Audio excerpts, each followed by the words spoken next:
here with Nigel of the Triumph Sports 6 Club, and behind us is a Triumph Herald with too many doors. Nigel, could you tell us what's going on here? Thank you, Sam. Yes, this car is a unique prototype that was built by the factory in Coventry in the 1960s to develop a four-door design for the otherwise two-door Triumph Herald.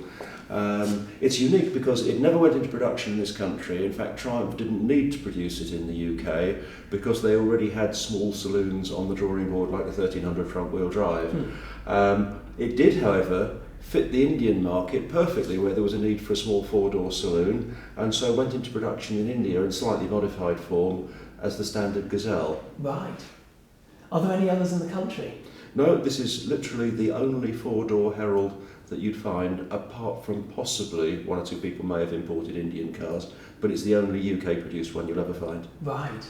And I notice it's in a fantastically patinated state. What are your plans for it? Well, it is the archetypal barn find. This is as it was dragged out of a barn, and there's quite a debate going on within the club as to what we should do with the car. Should we restore it and produce something that's pristine, shiny, brand new, which can be displayed in the museum, taken around to events, or should we simply preserve it in the as-found state? And but the argument really is around, would it be nice to have a display car that's all bright and new, or would it be better simply to preserve the prototype? If we were to restore it, a lot of the original prototyping work is going to be cut up, redone, thrown away, and the car risks becoming a replica of itself rather than the true prototype. Of course. So for that reason, there's a number of people who feel it would be better to preserve the car than simply to restore it.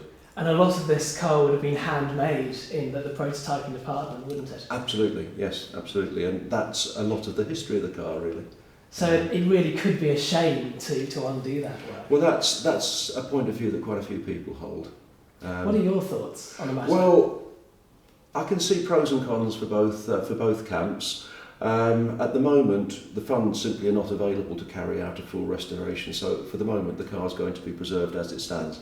Good stuff. So it has a stay of restoration for the time being. That's right, it does, yeah. And I think it would be nice if it stays that way. Right, thank you.